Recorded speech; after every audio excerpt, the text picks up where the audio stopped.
Štai atėjo ir ankstus rytas, kuris iškėlė Auto Kauno įmonę į viršūnę, į TikToką, Facebooką ir Taikos prospektas 145.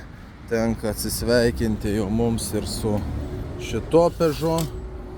Tai ne šiaip senas Peugeot, tai istorija, kuri dirbo daug metų, visos 7 metukus atvažiuota, atitarnauta, niekart nesugedo.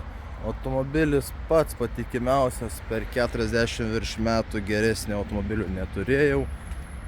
Kartu keliavo ir šeima, ir vaikai. Tad perleidžiam naujam savininkui, tegul važiuoja, kol išskirs jį techninė apžiūra su šituo Peugeot.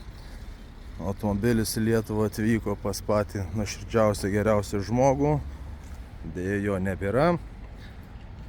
Tad ką, atitarnavo ir mum, tarnaus, manau, ir ateinančiom kartom, nes tokie automobiliai būna tik tai Taikos prospektas 145C. Reikia automobilio, prašome atvykti. Iki pasimatymo.